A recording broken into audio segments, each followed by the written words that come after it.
오늘은 144번째 영상으로서 보험회사 의료자문에 동의하면 10중 8구는 이렇게 된다 라는 영상을 준비하였습니다.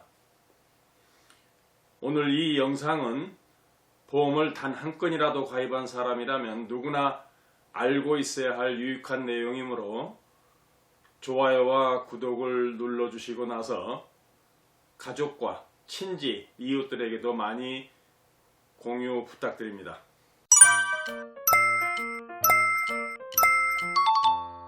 영상을 보시기 전에 부탁의 말씀을 드리겠습니다.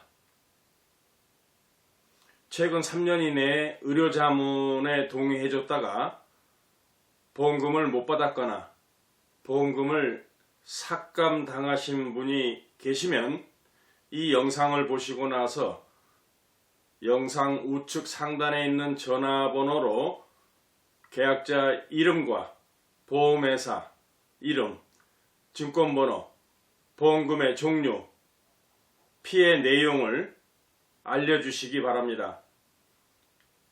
가장 악질적인 보험회사 하나를 상대로 집단 소송을 제기해서라도 못 받은 보험금을 되찾아오는 작업을 해보려고 그럽니다. 그럼 먼저 방송사들의 영상부터 보시죠. 의료자문이란 보험사가 보험금 지급을 결정하기 전에 그 질환에 대한 전문가의 소견을 묻는 절차입니다. 보험 사기나 과잉 청구를 방지하기 위함입니다. 의료자문에 동의하고 일주일쯤 후 자문의 소견이 적힌 의료자문 회신서를 받았습니다. 자문의의 소견은 가와사키병이 아니라 바이러스성 폐렴이란 겁니다. 진료 기록만 보고 판단한 그 결과는 아이를 직접 진료한 주치의의 진단을 뒤집었습니다. 정말 너무 황당했던 게요. 두 병원에서 진단을 받은 거야. 그러면은 두 의사가 기라고 하면 맞는 거 아니에요? 작년 5월 갑작스런 고열과 발진에 시달렸던 유현이 여러 병원을 다녀봐도 나아지지 않자 급기야 한 종합병원에 입원까지 했습니다. 3일 뒤에 또 나기 시작하는 거예요. 39도, 40도 막 이렇게 이제 뭐 발진도 생기고 입 안이 다 헐고 애기가 상태 너무 안 좋아가지고 입원 치료까지 하고. 관상동맥의 확장을 동반한 가와사키병. 치료 과정에서 방문한 두 상급 병원 모두에서 동일한 병명을 진단받았습니다. 만 5세 이하 영유아들에게 발병률이 높은 가와사키병. 여러 증세들을 종합해서 판단하지만 정확한 원인은 아직 밝혀지지 않았습니다.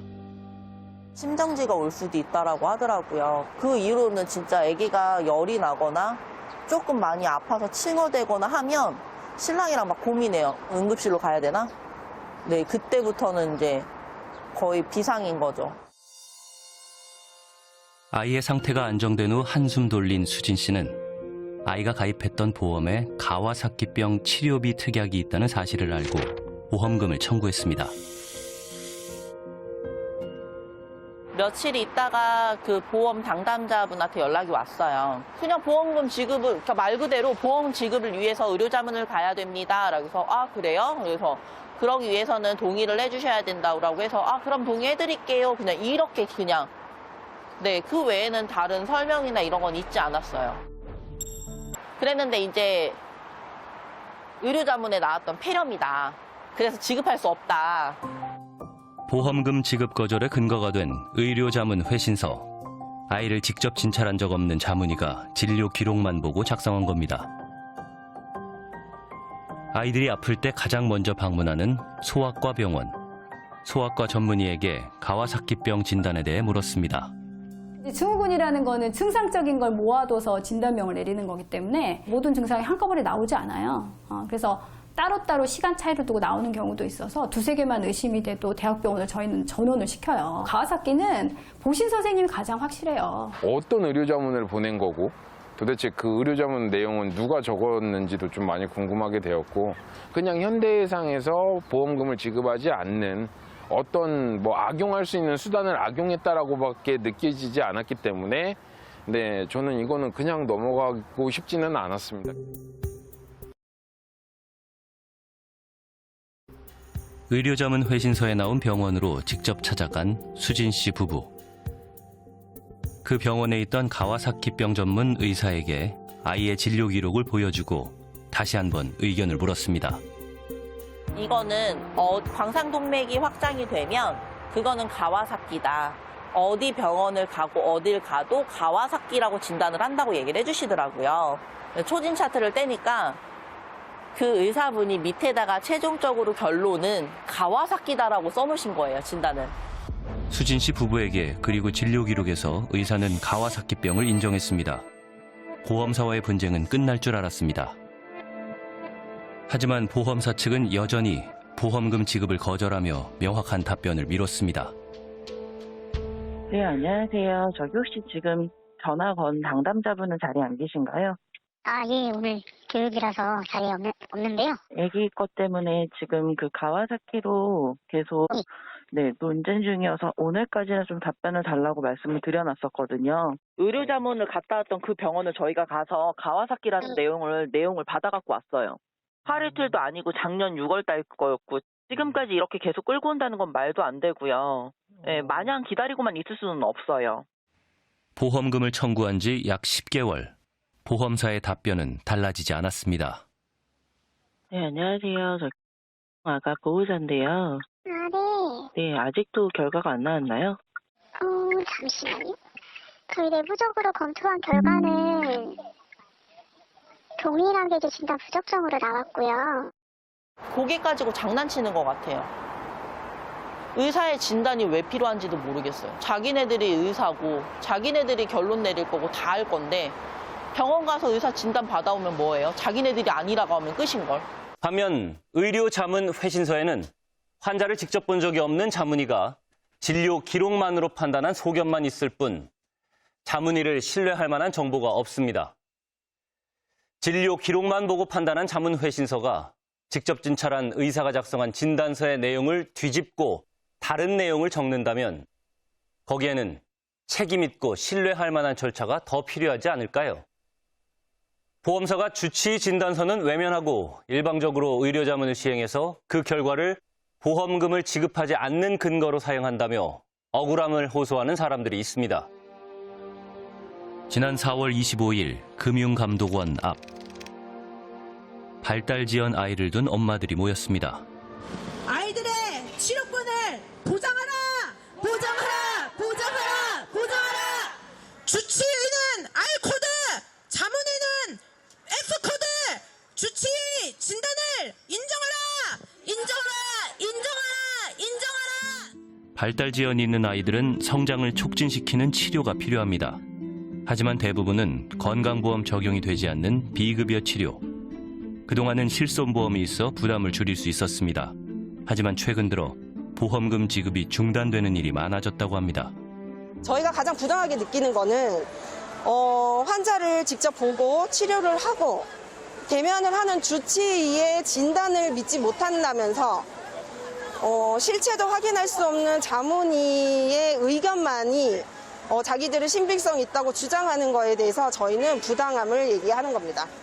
보험 사기와 과잉 청구를 방지하고 보험금 누수를 막기 위해 도입된 의료 자문의 필요성을 쉽게 부정할 수는 없습니다. 하지만 애초에 도입 취지대로 운영되고 있는 걸까 궁금해집니다. 보험사의 의료 자문 거부할 수는 없을까요? 올해 초등학교에 입학한 준호. 대영 씨는 준호가 발음 때문에 학교 생활이 힘들지 않을까 걱정입니다. 같이 교실 이끌럼틀 그렇지 판 칠판이 있어요. 판은 좀 삐뚤하지만 그런가 봐. 그룹 치료라고 해가지고 동년배 애들끼리 3명이서 했던 거거든요. 아니 3명 다음에 더 많아. 나중에 5명이 했지. 네, 근데 백희 씨야 그래서 저 꼴등이에요. 또래보다 성장이 더딘 준호를 대수롭지 않게 생각했던 대영 씨. 그래서 늦게 치료를 시작했습니다. 하지만 1년이 지나자 보험사는 의료자문을 통보했습니다. 치료를 이어가려면 의료자문에 동의할 수밖에 없었습니다. 보험금 지급에 필요한 확인 절차 처리가 다소 지연되고 있어서 양해 부탁드리고, 의료자문을 할 수밖에 없는 가장 큰 계기는 이게 아무리 불리한 것 같아도 자금줄이 말라서 그런 것 같아요. 애는 치료는 계속 받아야겠고 돈은 지금 못 받으니까 계속 말라가고, 어떻게 보면 보험사를 한번 믿어보고 가는 게 제일 큰 거죠. 작년 7월 이후 보험사는 준호의 치료비 지급을 중지했습니다. 친척들에게 신세를 지면서 치료를 이어왔지만 오래 버틸 수는 없었습니다. 의료자문을 해서라도 치료를 받고 싶었지만 결과는 역시 면책코드 F. 대영 씨가 알 수 있는 유일한 정보는 자문이가 소속된 병원입니다.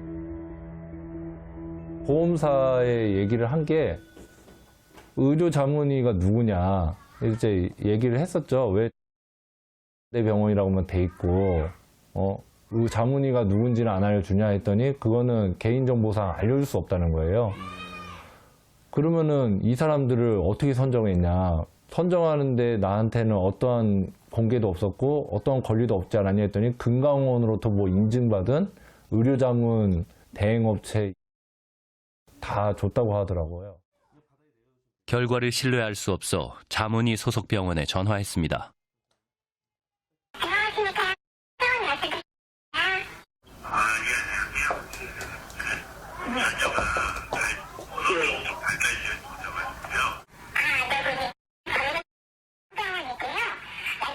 어느 쪽은 저희 쪽에서 치료가 조금 어렵습니다. 다른 병원 확인하셔야 될 것 같습니다.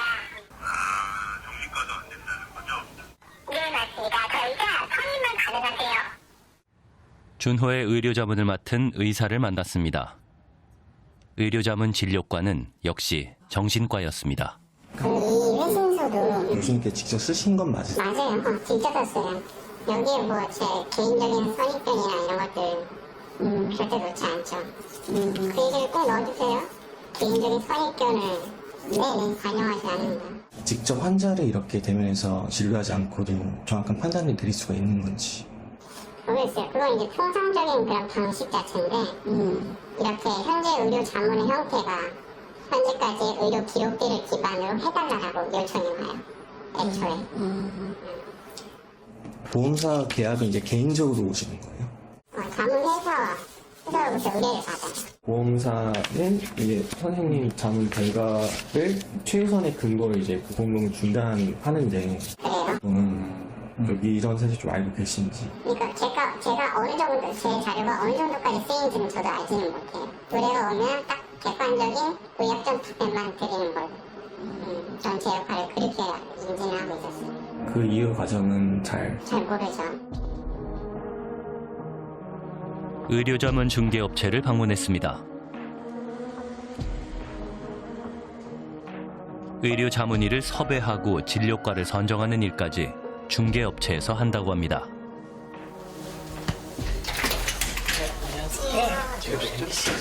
네네. 의료자문 비즈니스 관련 좀 여쭤보고 싶은 게 있어서. 지금 저희가 담당하시는 분이 없어서. 다 직원분들 아니세요? 지금 다른 분야 쪽이시거든요. 병원이나 과 같은 거 정할 때 보험사에서 정하는지 업체 측에서 정하는지. 그거는 보험사에서 정할 수가 없어요. 그럼 다 자문 업체에서 정하게 돼 있는 거예요? 네, 랜덤으로 돌려서 지정이 딱 고정 지정이 돼 있는 게 아니라서. 자문 과정 자체에서는 거의 다 그냥 중개업체에서. 죄송합니다. 제가 드릴 말씀이 없네요. 예. 아니, 들으면 저희 그냥 사실 확인차만 여쭤보는 거예요. 의료자문의가 소속된 병원들은 어떤 관련이 있을까요? 의료자문 요청이 들어오면 병원 차원에서 받는 건지 아니면 이제 뭐 교수님들 개인 차원에서 하는 걸로 알고 있거든요. 전담하는 부서가 없을 정도로 이제 딱히 관리되는 그런 건 없어갖고 의료자문 어떤 요청이나 이런 절차에 대해서는 따로 관여하지 않고 모든 병원이 다 마찬가지예요. 예. 모든 병원이 다 네, 아마 다 그럴 거예요. 네. 그러면 병원 내부에서는 기록이란 게 이제 전혀 안 남는 거네요. 그러면 의료자문 때에서는 지금 따로 이렇게 관리하는 것 자체가 없었거나 그럴 겁니다. 네. 환자를 직접 보고 만져보고 어떤 진단서를 발급한 의사의 그 진단에 부딪혀서 환자를 한 번도 만져본 적 없고 본 적 없는 이름 모를 의사의 소견이 붙었을 때 소견이 진단을 이긴다는 거잖아요. 그래서 이게 코미디라는 거예요, 사실은요. 의료 자문을 하고 있는 한 전문의를 만났습니다. 보험회사에서는 양식을 만들어서 질문을 하고 하는데 스무고개처럼 그 보험회사에서 내는 질문지를 쭉 답하다 보면은 대개는 의도된 것처럼 보험을 지급하지 않으려는 질문지가 경우가 대부분입니다. 보험금 부지급이 늘어날수록 증가하는 보험사의 수익. 보험회사에서 이러한 병이 있었다라고 하면은 보험금을 지급을 해야 되는데 이러한 병이 큰 문제가 없는 병이다라고 하면은 보험금을 지급하지 않아도 되는 상황에 선택이 있을 때 가급적이면은 이러한 소견은 큰 병이 아닌 것처럼 써주면은 좋겠다라고 하거든요. 그거를 직접적인 말로 하나요? 대면으로? 구두상으로 하죠. 증거는 안 남죠. 팀장급 이상, 본부장 레벨에서 이루어지는 거기 때문에 구두상으로 해서. 의료 자문 중개업체에서 일했던 윤미영 씨를 만났습니다. 의료 자문 중개업체는 보험사의 눈치를 볼 수밖에 없는 구조라고 말합니다. 실제적으로 의료 자문이라는 걸 시행했던 초창기 자체가 말 그대로 이제 이게 적정하냐 안 하냐라는 부분으로 따지기 위해서 시작을 했다면 그 사업이 이제 성장해 가면서 경쟁자도 생기고 보험회사가 원하는 대로 맞춰줄 수밖에 없는 환경이 된 거죠. 도구로 사용된 거죠, 정확하게 얘기해서. 예를 들어 보험회사가 원하는 입맛에 맞는 자문이 안 나오면 그 자문회사는 탈락시킬 수도 있는 거고. 틀을 자기네들이 보험회사가 만들고 규정을 따라 만들고 그 규정이 된 부분을 자문회사한테 이렇게 써달라고 하는 거죠. 그러니까 자문으로 버는 수입이 그 병원 월급보다 2~3배가 많다면 어떤 회사가 그 유혹을 뿌리치겠어요? 쉽지 않죠. 의료 자문 제도의 공정성이 의심받고 갈등의 골이 깊어지는 순간에도 거대 보험사들의 영업이익은 고공행진 중입니다.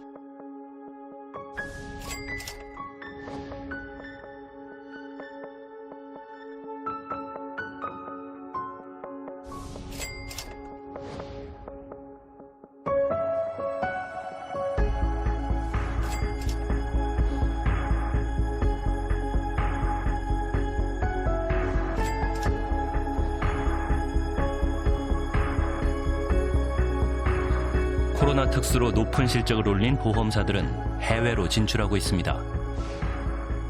하지만 의료 자문을 둘러싼 분쟁은 해마다 증가하고 보험금을 지급하지 않기 위한 수단으로 의료 자문 제도를 악용하고 있다는 비판의 목소리도 들립니다. 이대로 괜찮은 걸까? 한 보험회사로부터 황당한 내용 증명을 받았다는 대학병원 교수를 만났습니다. 어느 날 이제 병원 이제 관계자로부터 이제 서류를 받았는데 이제 그 보험과 관련해서 이제 보험회사 본인들이 갖고 있는 그 지급 심사 지침과 제가 그 작성하는 이 진단서가 그 많이 상충되고 있어서 거기에 대한 내용 증명을 보냈습니다. 그래서 알기로는 저만이 아니라 다른 선생님들도 그런 문건을 받은 걸로 알고 있습니다. 특정 질환에 대해 진단한 내용들이 과잉 진단이 아니냐고 거듭 묻습니다. 의사의 진단 때문에 보험금 지급에 분쟁이 발생하고 있다는 겁니다.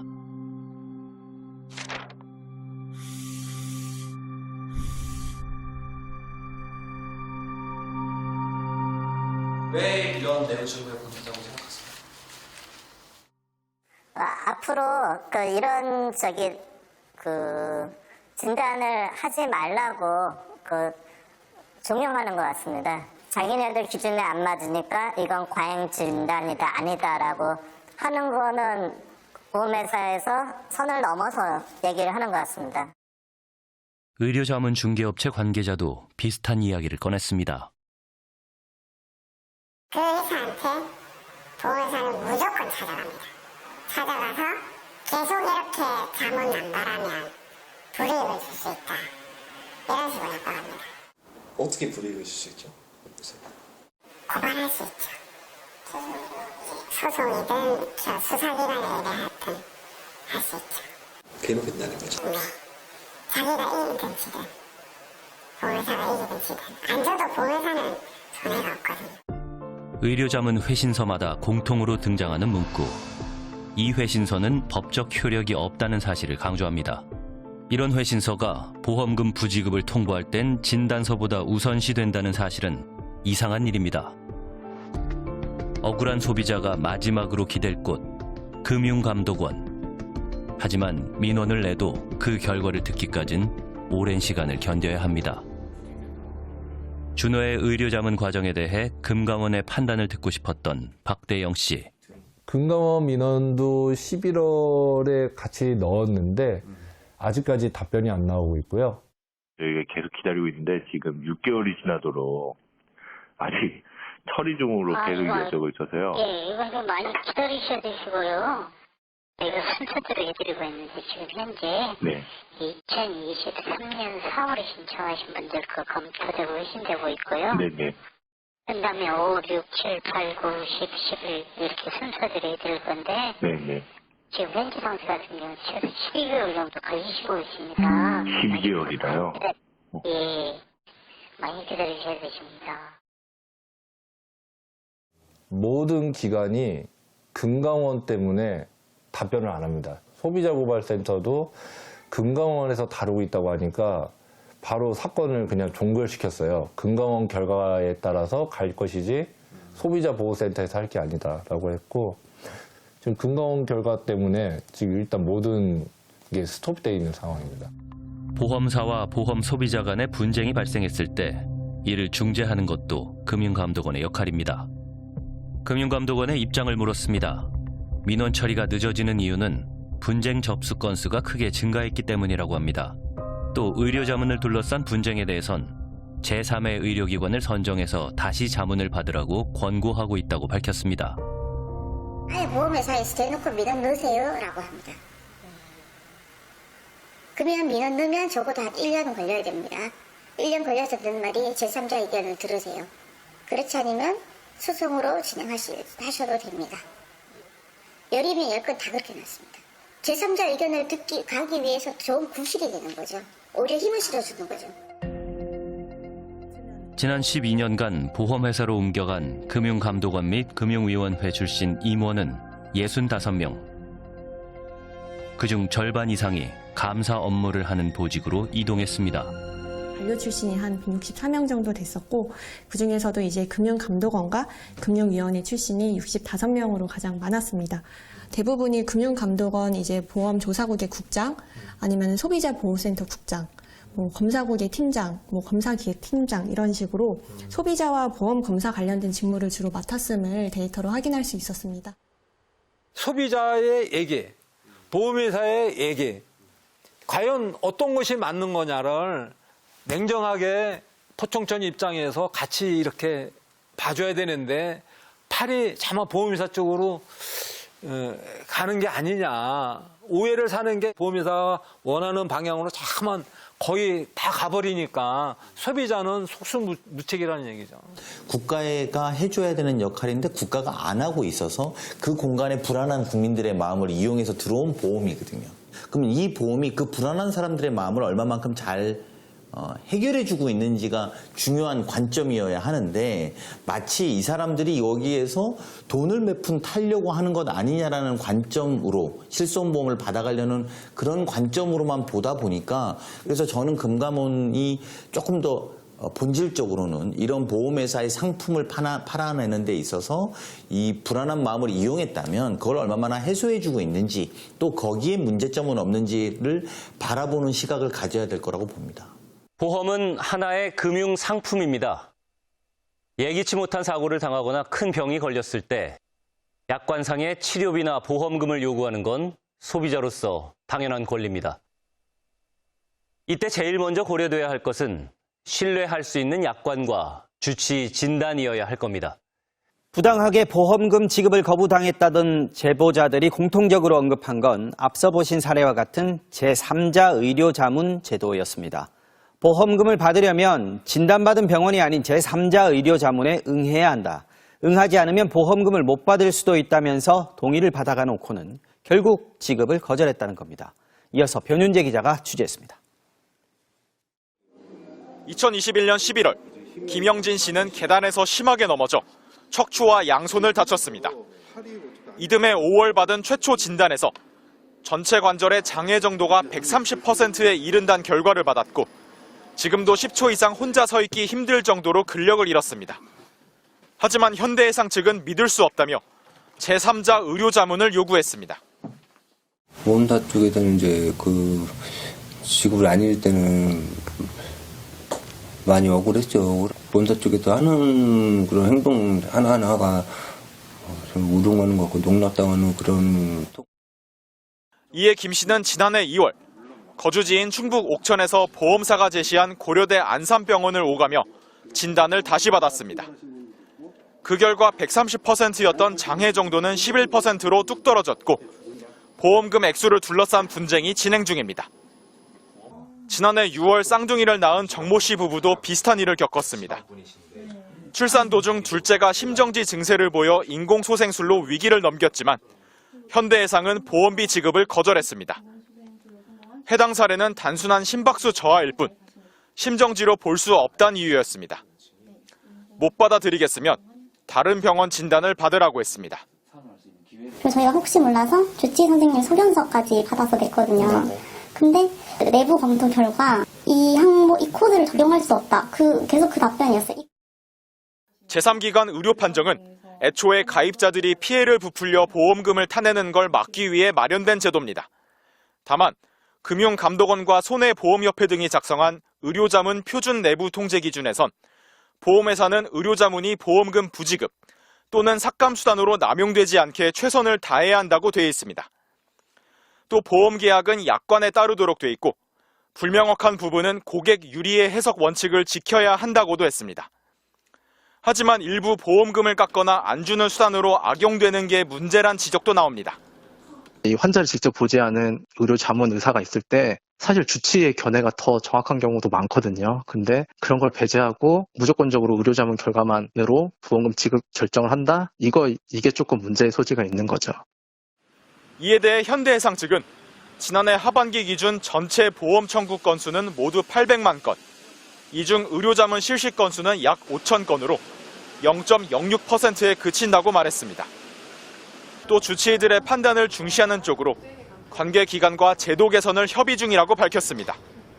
MBC 뉴스 변윤재입니다.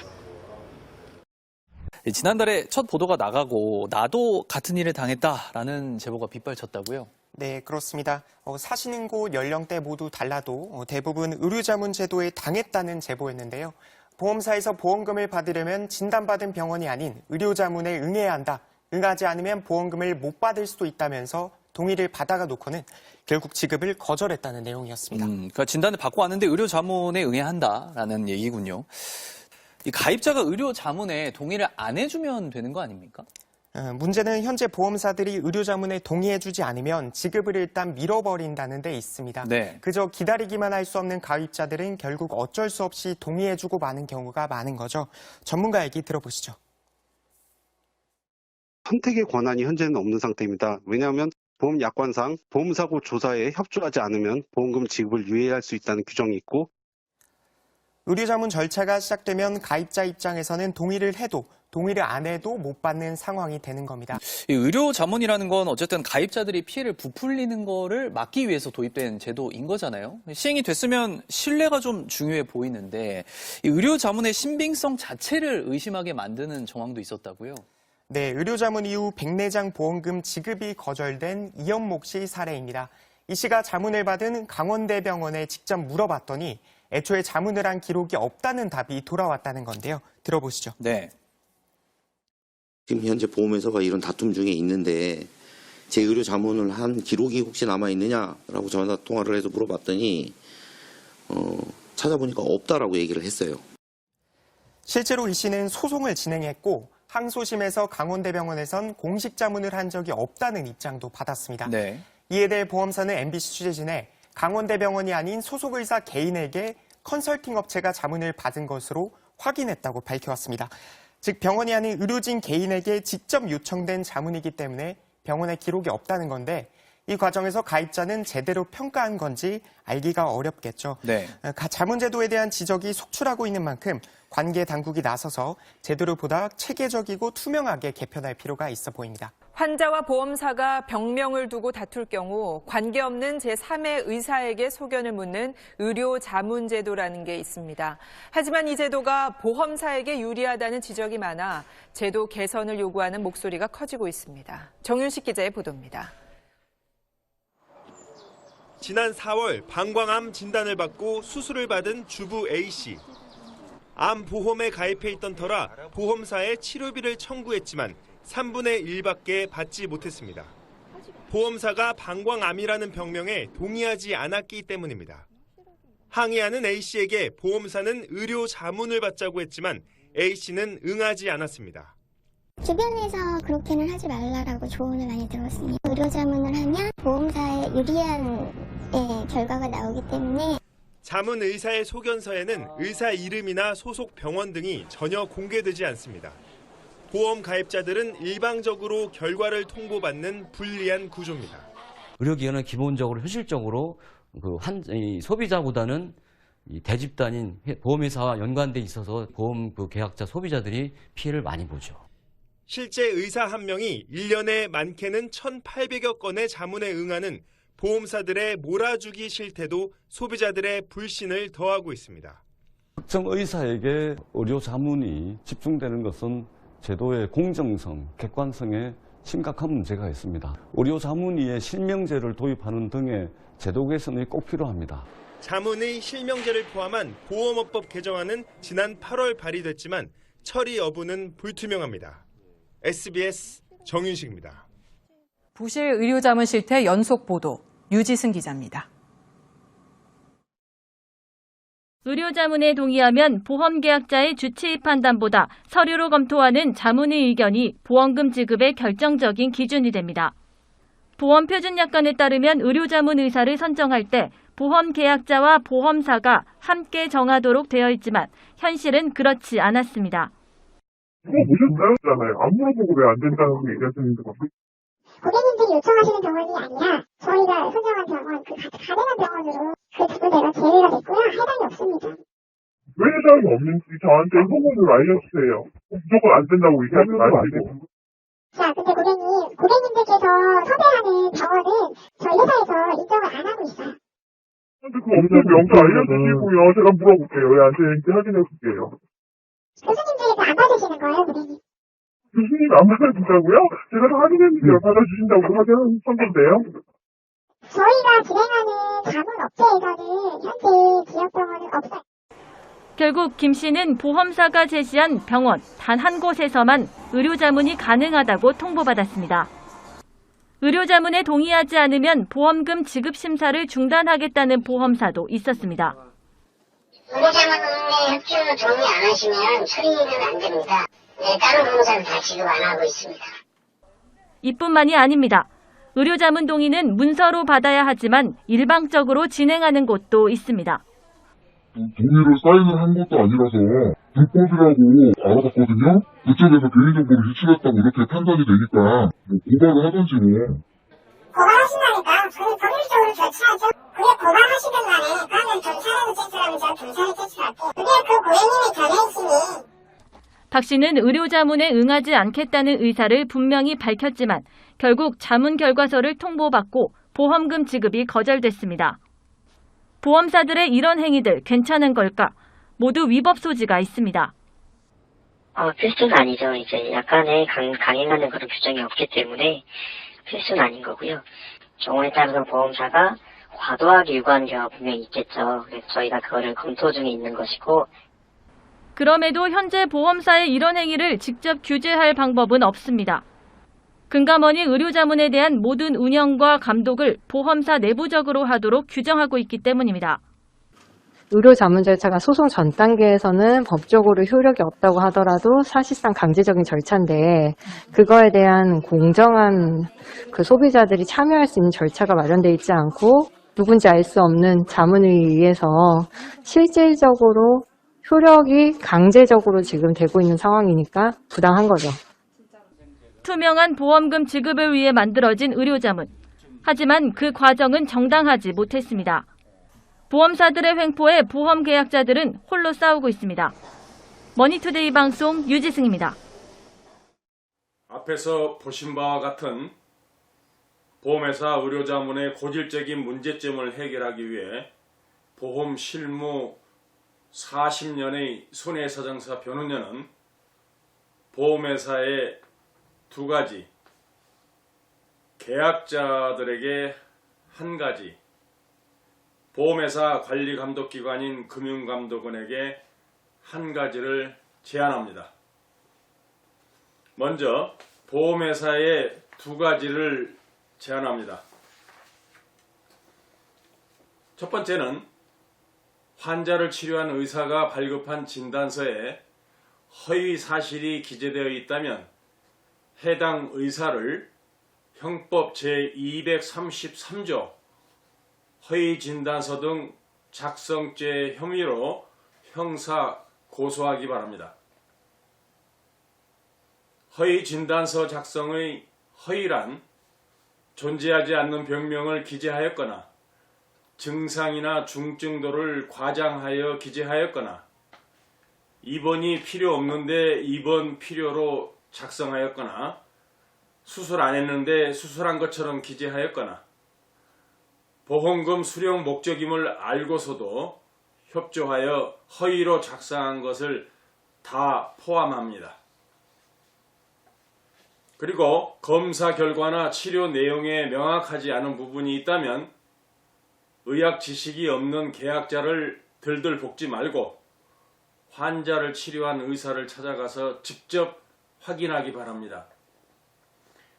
의사를 고소하는 것도 자신 없고 의사를 직접 찾아가 확인하기도 싫다면 즉각 보험금을 지급해야 합니다.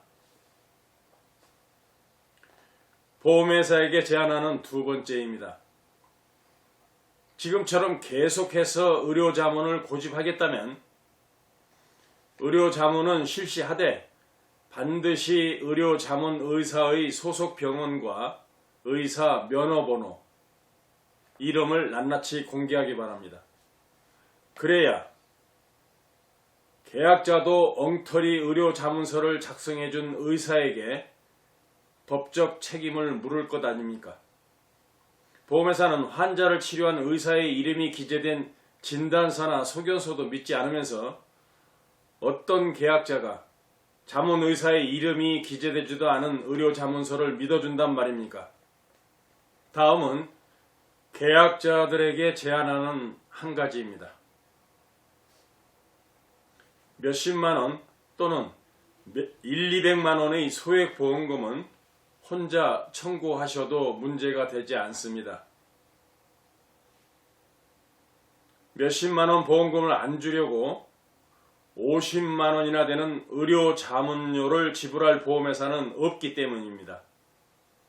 하지만 수천만 원, 수억 원의 고액보험금을 청구할 때는 의료자문 동의서에 절대로 서명하지 마시고 저희 법무법인 해민이나 보험 전문 변호사의 조력을 받아서 청구하시기 바랍니다. 혼자 청구했다가 의료자문을 받고 보험금 지급을 거절당한 후에 그때 가서 소송을 의뢰하면 처음 청구할 때 의뢰한 것보다 나에게 소송에서 불리하다는 사실을 기억하시기 바랍니다. 왜냐하면 아무리 엉터리 의료 자문서라 할지라도 그 내용이 나에게는 불리하고 보험회사는 유리한 증거가 되기 때문입니다. 마지막으로 금융감독원장에게 강력히 제안하는 한 가지입니다. 보험사들은 계약자의 소송 따위는 조금도 무서워하지 않습니다. 어차피 지급해야 할 보험금인데 일단 거절했다가 계약자가 소송을 제기하여 승소하면 그때 지급하더라도 큰 문제가 없기 때문입니다. 문제는 의료자문 결과 보험금 부지급 통보를 받았거나 삭감된 보험금을 받은 계약자들이 10명이라면 8, 9명은 소송 비용이 부담되어 소송을 제기하지 아니하고 보험금 청구를 포기하기 때문에 보험회사들이 이들로부터 수많은 부당이득을 취하고 있다는 사실입니다. 소송에서 패소하여 지급하는 1, 2명의 보험금보다 소송을 제기하지 않고 보험금 청구를 포기해버리는 8, 9명의 보험금이 훨씬 더 크기 때문입니다. 보험회사들이 진짜 무서워하는 것은 따로 있습니다. 그것은 보험회사 대표이사나 임직원에 대한 징계, 보험 영업 허가 취소, 영업 정지 등입니다. 의료자문과 관련한 재반 문제들은 보험회사 관리감독기관인 금융감독원이 사실관계 파악을 위한 철저한 검사와 부당한 보험금 지급, 부지급, 삭감 지급 사실 발견 시 그에 따른 대표이사와 보험금 지급부서 담당 임직원의 징계, 보험업 허가 취소, 영업 정지 등 강력한 제재를 가한다면 즉각 근절될 것입니다. 예를 들자면 누가 봐도 지급 책임이 있는 보험금 1억 원을 의료자문을 이유로 지급하지 않았다가 계약자가 소송을 제기하여 승소한 후 보험회사가 보험금 1억 원을 지급했다면 그 보험회사의 대표이사와 보험금 지급부서 담당 임원 및 직원에 대한 징계, 영업정지 3개월, 지급 거절했던 보험금의 10배에 달하는 징벌적 배상금 명목으로 10억 원의 과태료를 징수 조치한다면 모든 보험회사들이 두려워서 절대로 의료자문을 이유로 보험금을 안 주거나 삭감하지 못할 것입니다. 의료자문의 폐단을 근절하기 위해서는 금융감독원의 단호한 의지가 반드시 필요하다는 말입니다. 따라서 저는 보험회사들에 대한 금융감독원의 관리감독 강화 및 강력한 행정 조치를 당부드리는 바입니다. 보험금을 청구할 때마다 횡포를 일삼는 일명 이상한 보험회사에 대하여 자세히 알고 싶으신 분들은 제가 쓴 책 좋은 보험, 나쁜 보험, 이상한 보험회사를 구입해서 꼭 읽어보시기 바랍니다.